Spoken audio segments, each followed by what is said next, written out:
Hey, I'll introduce myself. Peter Nera. Full disclosure, I'm an energy user. Like I think, unfortunately, many of us are. But that said, I'm trying to do things to improve all of that. Because I think all of our challenges for our kids. I'm a comparative veterinary medical scientist. I'm a veterinarian by formal training. I'm a comparative pathologist and an infectious disease oncology person.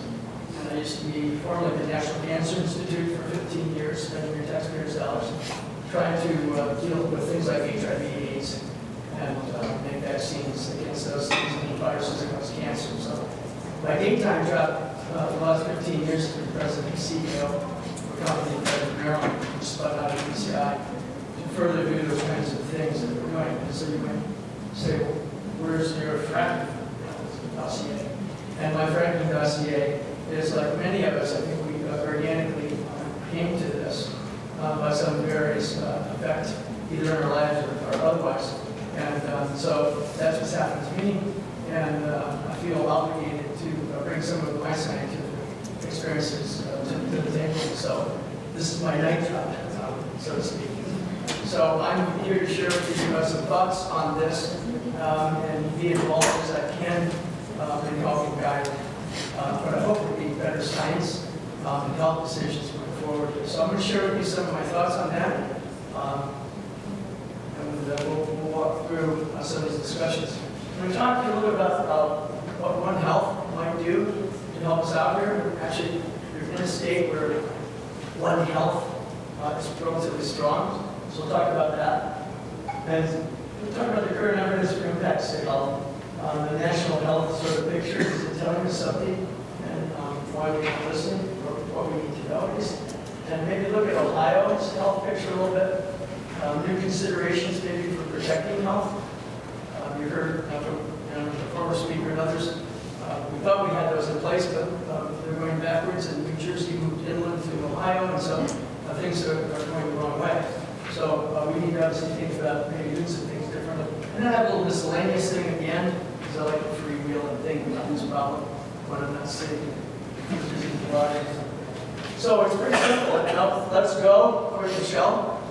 Unfortunately, we got this other thing that goes with it. And so that really is what we're all struggling with, and we'll be struggling with for quite some time. And given the time scales, I think you might suggest that that's getting thinner and thinner. So I don't think any of us can really sit inside. I think education of many, many different people is going to be important here. So I think we got a little excited by Debbie's talk on this side of the equation, some renewable stuff.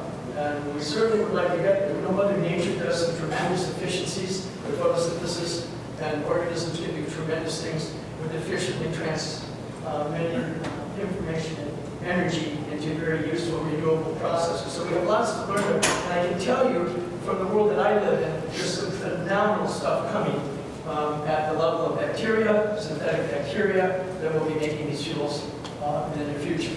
Algae will be doing similarly, and these are going to be completely renewable in terms of that. Except for the product that has whatever activities, things are going to get better. So I can tell you there's some amazing, amazing things coming. So there are completely re-engineerable synthetic bacteria now that are making these kinds of fuels and polymers as we speak. So how cool is that? I mean, and the fact that the massive amount of living material on Earth are bacteria, and we have tremendous amounts to learn from them. We are learning amazing amounts right now. So I'm very excited about the future, which, you tend to think about solar and all the other things which are exciting, but I think we're going to be able to do some amazing things in engineering bacteria and algae to do these things. But that said, here's where we still are. We are still relatively in the dark ages.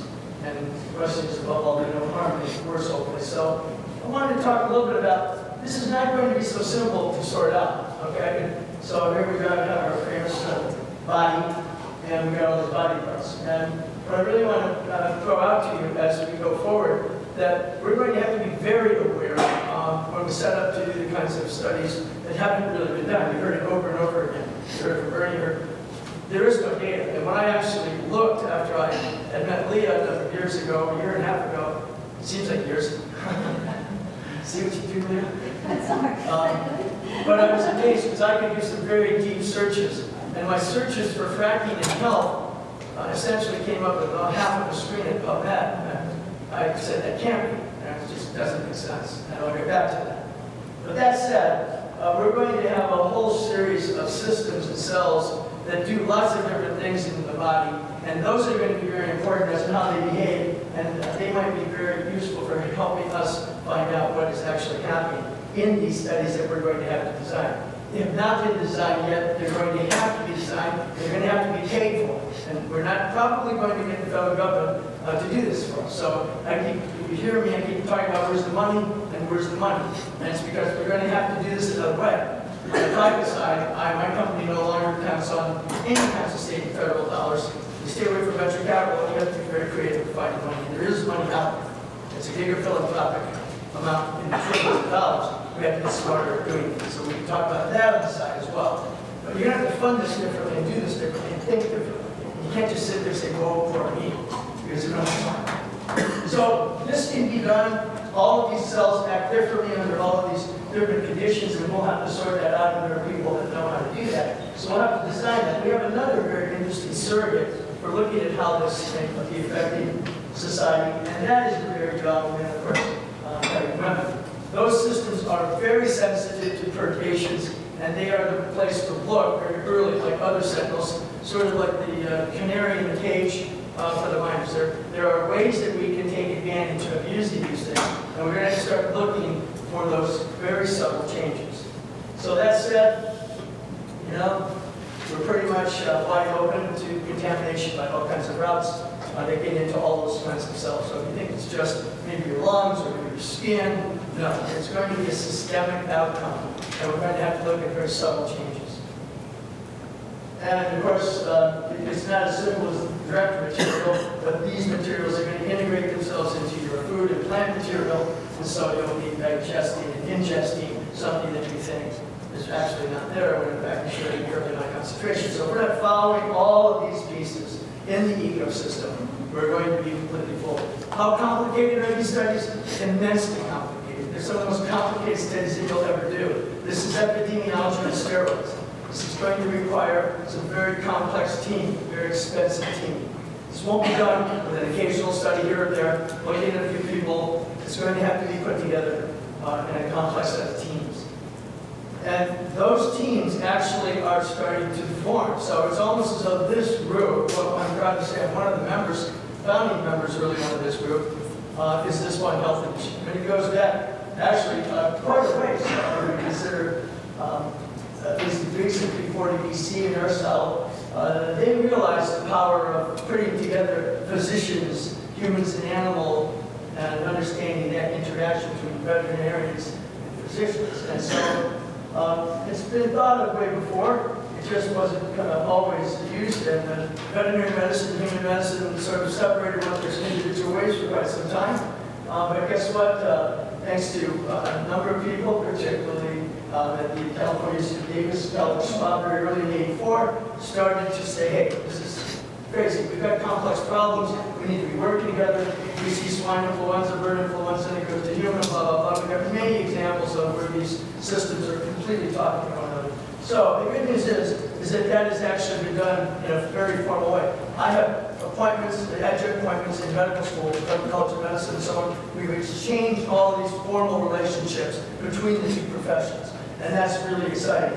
Because what we now have, and this is formal, an Institute of Medicine is reports putting that together to make sure that we start practicing these exercises between these organizations. And so when I said Ohio was the leader, here at Ohio State University, which I'm proud to say I'm a many-time alum of, is that leading force. Now, whether they have leased some lands to whatever they do, whatever, there's a lot of potential here. And we've got to leverage these kinds of groups as we go forward in Ohio. And this is just a short list of what we're going to have to do, of people that are in these networks now and starting to work together. There's physicians and veterinarians, and public health officers, nurses, ecologists, epidemiologists, agronomists, geologists, hydrologists, systems biologists, and environmental engineers. And they're working together. And that is what you're going to need. And the grand team in the future is going to be teams like this. This is what's required to solve these problems. The low-hanging fruit is gone. So that's exciting to know we have that. And these have been already endorsed by the AMA, ATMA. These are all in place already and are moving forward. So that's exciting because think of the problem without maybe this group trying to get together. So I think that's a good news. That might be the messages I have for you, by the way. All right, so now what do we see in the United States? This is as granular as I ever would get. And being trained informally as a scientist, I can only tell you that I start looking for things to see what I can find, hoping that, of course, all of this great peer review work has been done. You've heard over and over, it's not been done, and we'll talk about why it's not been done.